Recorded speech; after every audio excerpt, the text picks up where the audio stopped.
जी और मंच पर उपस्थित सभी मेरे वरिष्ठ साथीगण, कांग्रेस पार्टी के पदाधिकारी, कार्यकर्तागण और खास तौर से मेरी प्यारी बहनें, प्यारे भाई, आपका इस सभा में आज मेरी तरफ से बहुत बहुत स्वागत और धन्यवाद कि आप इतनी देर से धूप में इंतजार कर रहे हैं।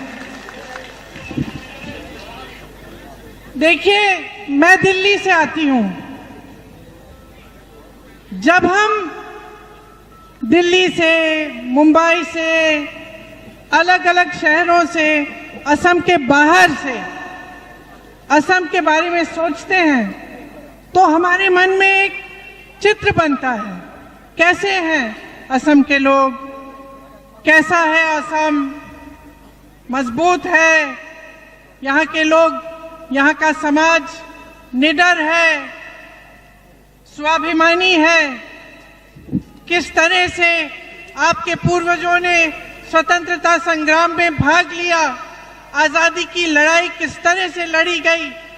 श्री शंकर देव जी, माधव देव जी जैसे महान संत यहाँ के हैं, श्री लचित बोरफुकन जी, श्री वीर चिल्लाराय जी जैसे निडर योद्धा, कनकलता बरुआ जी, विष्णु प्रसाद राभा जी और गोपीनाथ बोरदोलोई जी जैसे महान नेता, सबने एकता की बात की, भाईचारे की बात की, आपकी सभ्यता को बनाई, उसकी नींव डाली।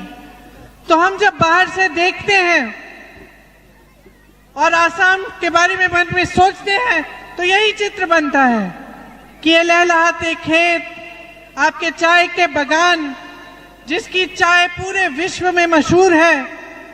यहाँ नाजिरा में भी तेल का एक समय उत्पादन बहुत होता था, उसके लिए आप मशहूर होते थे। आपने जो कुर्बानियां दी इस देश को बनाने के लिए, असम को मजबूत बनाने के लिए, इसके बारे में हम सोचते हैं।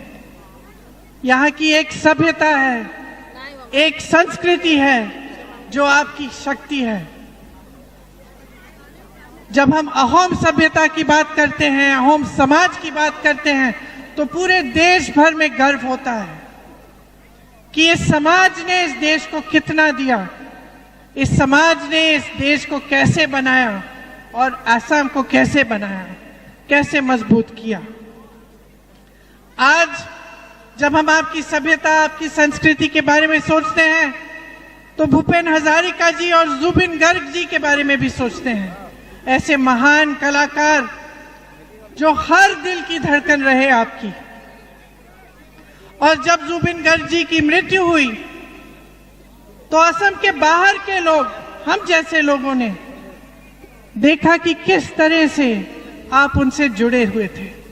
और हमारे मन में ये सवाल उठा कि ये व्यक्ति कौन थे, क्या किया था उन्होंने कि असम की एक एक माँ, एक एक बेटी, एक एक भाई, एक एक बेटा उनके लिए रो रहा है।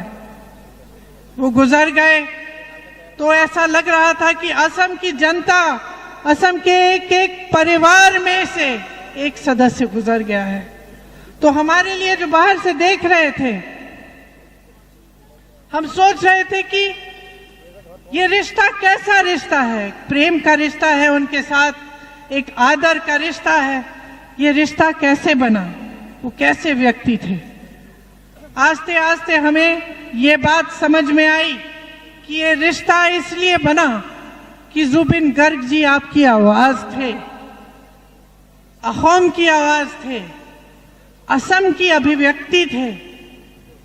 इसीलिए जब वो इस दुनिया से चले गए तो यहाँ बैठे एक एक जने का दिल टूटा।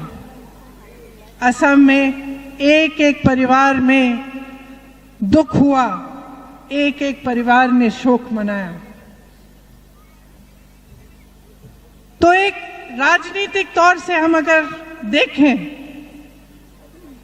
तो हमें सबसे पहली समझ ये होनी चाहिए, हम सब नेता हैं, हमें सबसे पहले ये समझ होनी चाहिए कि ये जो आपकी संस्कृति है, ये जो आपकी अभिव्यक्ति है, ये जो आपकी आवाज है, इसको जगह चाहिए, इसे और शक्ति देना चाहिए, इसे और मजबूत बनाना चाहिए। जिस तरह से जुपिन जी ने रास्ता दिखाया, उस रास्ते का राजनीतिकरण नहीं होना चाहिए, उस रास्ते की सुनवाई होनी चाहिए। हमें देखना है, हमें समझना है कि उस रास्ते पे चलने वाले जितने भी अहम की जनता है, उसके लिए हम कैसे एक बेहतर आसाम बना पाए, ये हमें समझने की बहुत जरूरत है। यहां मेरी तमाम बहनें बैठी हुई हैं। मैं संसद की सदस्य हूं, पार्लियामेंट में मेरी सीट है।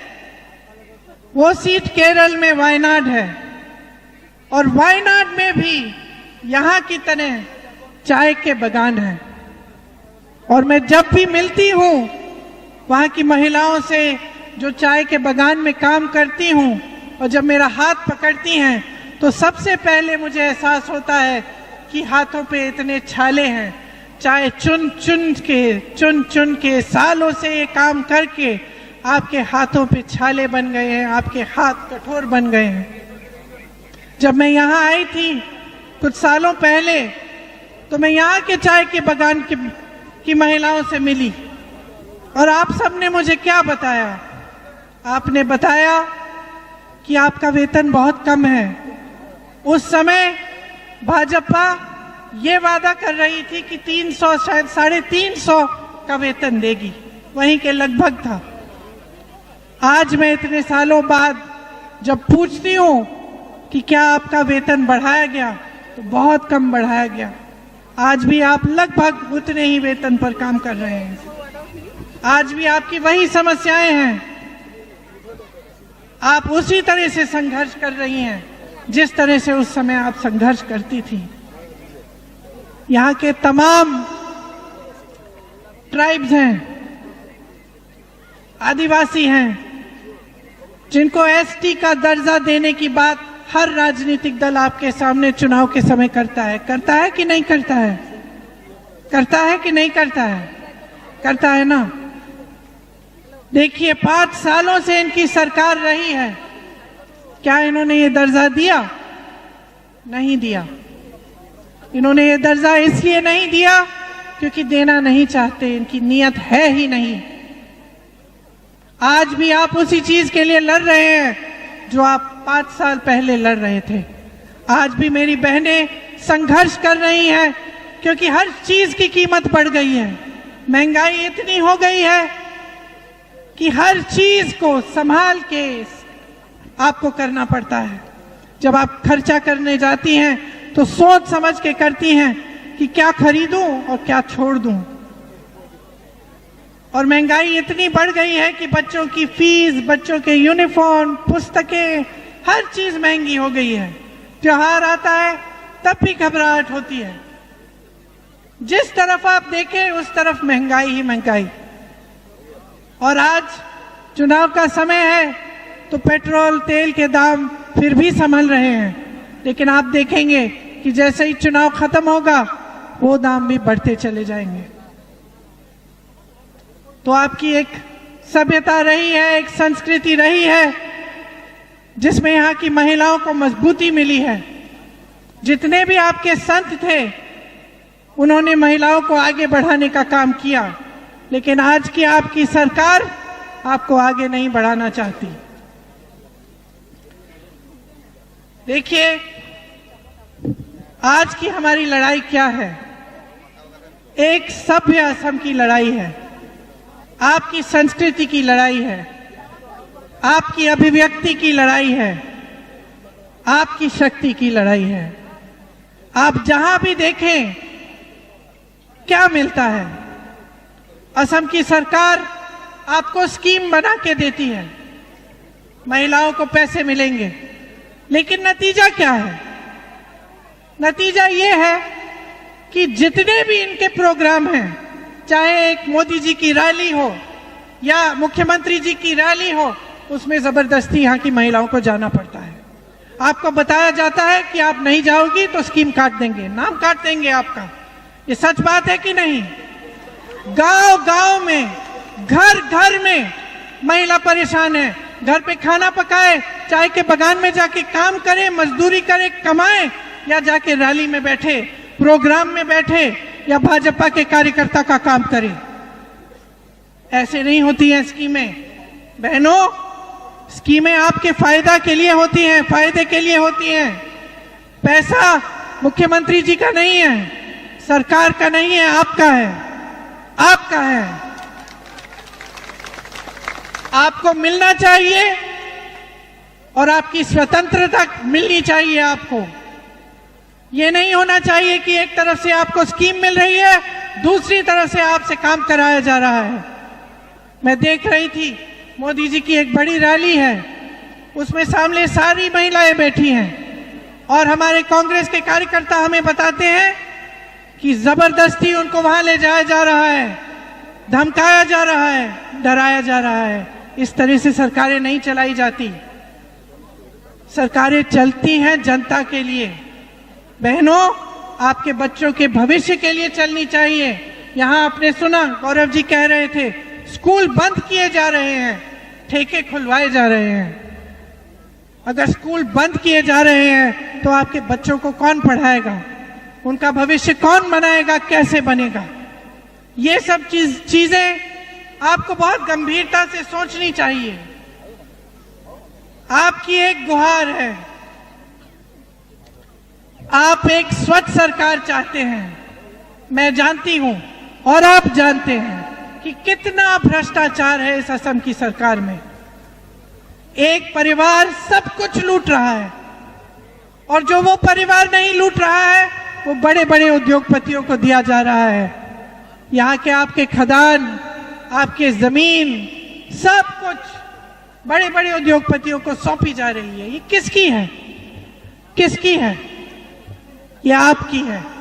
जैसे मैंने कहा, यहाँ तेल का उत्पादन होता था, चाय के बगान खिलते थे, खिलखिलाते थे, मजदूरी मिलती थी अच्छी, और आज हर तरफ से आपको नकारा जा रहा है। हर तरफ से संघर्ष ही संघर्ष है। एक तरफ खुली लूट हो रही है, स्कैम पर scam, Saradha scam, LC hill scam, Guwahati smart city scam, flyover scam, जमीन का स्कैम, संपदा का स्कैम। दूसरी तरफ चाहे कोयला हो, लकड़ी हो, पत्थर हो, बालू हो, हर जगह माफिया है, हर जगह सिंडिकेट है और हर जगह टैक्स भरना पड़ रहा है आम जनता को। कोई छोटा सा अपना बिजनेस कर रहा हो, कोई छोटा सा कारोबार शुरू करना चाहता है, उसको सिंडिकेट को पहले खुश करना है, उसके बाद अपना पेट भरना है। ये है आज स्थिति असम की, और इस स्थिति को अगर आप नहीं बदलेंगे तो कौन बदलेगा? आप बताइए मेरी बहनें, आप अपने बच्चों के लिए एक मजबूत भविष्य चाहती हैं कि नहीं? हर मां चाहती है, हर मां चाहती है कि बच्चे सुरक्षित हो, कि बच्चों का कहीं अच्छी कहीं नौकरी लग जाए, कमा ले, पेट भर ले, अपने परिवार की अच्छी तरह से देखभाल कर ले। लेकिन आज आपके बच्चों को ये मौका असम में नहीं मिल रहा है। रोजगार घट रहे हैं, महंगाई बढ़ रही है, जिस तरफ आप देखें संकट ही संकट है। और आपके मुख्यमंत्री सिर्फ भ्रष्टाचार में मग्न हैं। आपको स्कीमें भी देते हैं तो उसके बजाय, उसके बदले में आपसे आपकी मजदूरी लेते हैं। कहते हैं कि जाइए रैली में बैठिए, जाइए प्रोग्राम में बैठिए, ताली बजाइए, वाह वाह करिए, तभी आपको स्कीम मिलेगी। इसमें ना आपके जीवन की समझ नहीं है। मेरी बहनों, मैं जानती हूं, सुबह से शाम काम करती हो, घर जाती हो, खाना पकाती हो, बच्चों की देखभाल करती हो, बच्चों का स्कूल का काम होता है उसमें मदद करती हो, घर की सफाई करती हो, जब सब सो जाते हैं तभी सोती हो। ये समय कहाँ है आपके पास कि आप किसी की रैली में जाके बैठे, किसी के प्रोग्राम में जबरदस्ती बैठे? कहाँ है ये समय आपके पास? ये आपका कीमती समय है जो आपको निकालना पड़ता है जबरदस्ती, इस डर में, इस भय में कि आपको फिर स्कीम नहीं मिलेगी। तो चाहे मोदी जी हैं, चाहे हेमंत बिस्वा सरना जी हैं, दोनों सिर्फ अपना स्वार्थ साध रहे हैं। सिर्फ आपके लिए तब काम करते हैं जब उसमें उनका कुछ फायदा दिखता है, और दोनों चाहते हैं कि डराकर धमकाकर इस देश की जनता पर राज करें। यह इस देश की परंपरा नहीं रही है। आजादी की लड़ाई थी, आपकी स्वतंत्रता की लड़ाई थी। डर और भय के लिए लड़ नहीं रहे थे, हम उसके खिलाफ लड़ रहे थे, और आज भी यही हमारी लड़ाई है। आज भी हम चाहते हैं कि असम में एक ऐसी सरकार बने जो आपको डराए नहीं, आपको धमकाए नहीं, आपसे स्वार्थ नहीं साधे, आपकी सेवा करे, आपके लिए ईमानदारी से काम करे, आपकी संस्कृति, आपकी सभ्यता को आगे बढ़ाए और मजबूत बनाए। इन्होंने डबल इंजन की सरकार कहा था कि नहीं? पिछले चुनाव में मोदी जी आते थे, कहते थे हम डबल इंजन की सरकार चलाएंगे, लेकिन इन्होंने डबल गुलामी की सरकार चलाई है। मोदी जी अमेरिका के गुलाम बन गए हैं, और उनकी नीतियों की वजह से आज पूरा देश संकट में है, और हेमंतो जी मोदी जी के गुलाम हैं, और ऊपर से ये चाहते हैं कि ये डबल गुलामी की सरकार इस असम के सुंदर प्रदेश और स्वाभिमानी प्रदेश की जनता को गुलाम बना दे, दबा कर रखे।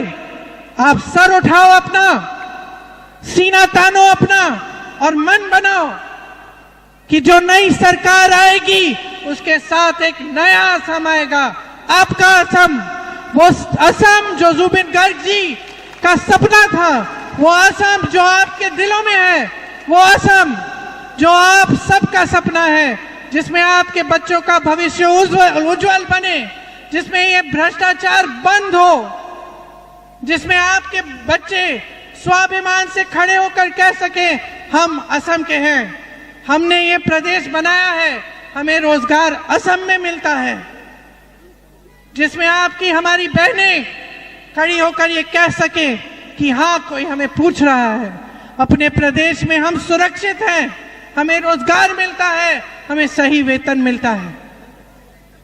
तो अगर आप एक ऐसा असम चाहते हैं तो आप कांग्रेस की सरकार चुनिए।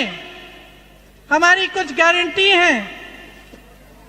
हमारी पहली गारंटी है कि महिलाओं के लिए, आपके व्यवसाय के लिए, मतलब आप अगर कोई छोटा काम बिजनेस शुरू करना चाहती हैं, आपको 50,000 रुपए दिए जाएंगे। जो भी स्कीम हम लाएंगे महिलाओं के लिए, उसका सीधा कैश का ट्रांसफर महिलाओं के खाते में, बैंक के खाते में जाएगा। 25 लाख तक आपको स्वास्थ्य बीमा मिलेगा, मतलब आपको कोई भी बीमारी हो, कितना भी इलाज करना हो, 25 लाख रुपए तक मुफ्त इलाज सरकार कराएगी। ये कांग्रेस की सरकार ने राजस्थान में करके दिखाया। आप राजस्थान में पूछिए, दवाई, इलाज, कैंसर का इलाज, हार्ट की सर्जरी, सारा मुफ्त मिल रहा था 25 लाख तक।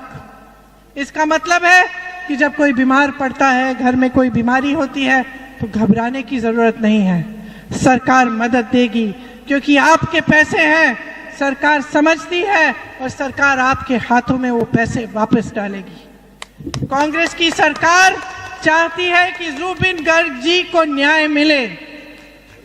100 दिन के अंदर अंदर हमारी सरकार जैसे बनेगी, हम 100 दिन के अंदर अंदर उनको न्याय दिलवाएंगे। आज तमाम स्थानीय भूमिपुत्रों को टेम्परेरी पट्टा मिला है। हम टेम्परेरी से परमानेंट पट्टा देंगे 10 लाख स्थानीय भूमिपुत्रों को, और प्रदेश के जितने भी बुजुर्ग भाई बहन हैं, उनको हर महीने 1250 रुपए की सहायता दिलवाई जाएगी।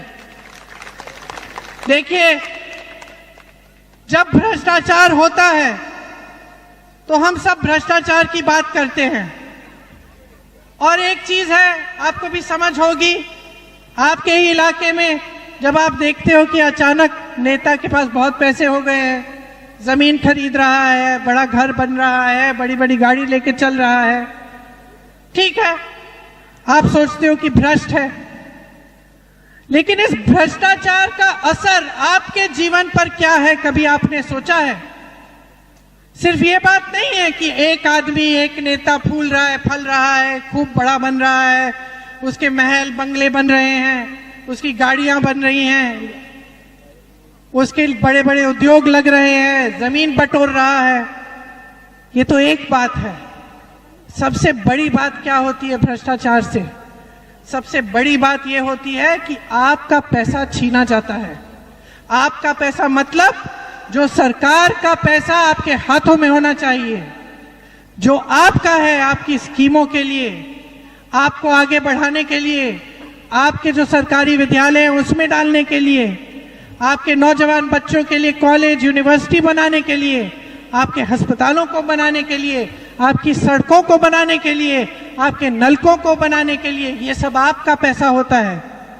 सरकार की पूंजी होती है कि आपके लिए इस्तेमाल किया जाए।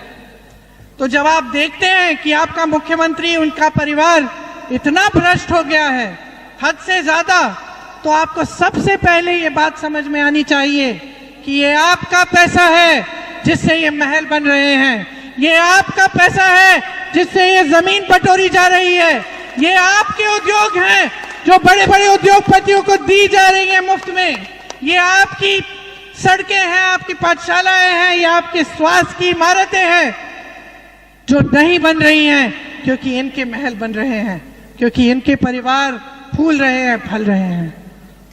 तो अब चुनाव आ रहा है 9 तारीख को, आप क्या करेंगे बताइए?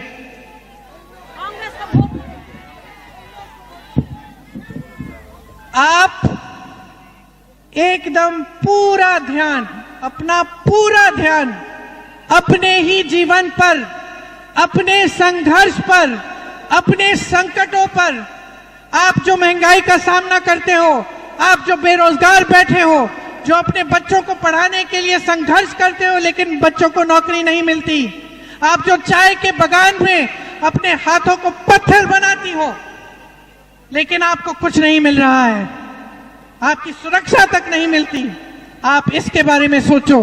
जब वो वोट डालने जाओगी तो ये सोचो कि मुझे क्या मिलने वाला है, मुझे ये सरकार क्या देगी? क्या मुझे डराया जाएगा, मुझे धमकाया जाएगा, मुझे खदेड़ा जाएगा, मुझे घसीटा जाएगा रैलियों में, राजनीतिक प्रोग्रामों में, या मुझे स्वतंत्रता मिलेगी, या मेरे बच्चों का भविष्य बनेगा, या मुझे गौरव गोगोई जी, देवव्रत सहाइक्या जी जैसे नेता मिलेंगे जो ईमानदारी से मेरे लिए काम करेंगे, या भ्रष्ट नेता मिलेंगे भाजपा के नेताओं की तरह जो सिर्फ अपना स्वार्थ साधेंगे और मुझे छोड़ देंगे? ये सोचिए, ध्यान से सोचिए, और इस चुनाव में अपना एक एक वोट अपने लिए डालिए, अपने असम के लिए, अपने भविष्य के लिए, अपनी संस्कृति, सभ्यता, अपनी शक्ति के लिए। और गर्व होगा आपको कि आपने अपना वोट सही जगह डाला, कि आपको एक ऐसी सरकार मिली जिसने आपके लिए सब कुछ कर डाला और आप ही को सबसे पहले आगे बढ़ाया। आपने मेरी बातें बहुत ध्यान से सुनी है, इसके लिए आपका बहुत बहुत धन्यवाद। मुझे आगे भी मीटिंग में जाना है और मैं जानती हूं कि आपने बहुत इंतजार किया, इसके लिए मैं आपकी बहुत बहुत आभारी हूं। जय हिंद। प्रियंका गांधी जिंदाबाद, प्रियंका गांधी जिंदाबाद, प्रियंका गांधी जिंदाबाद। गौरव गोगोई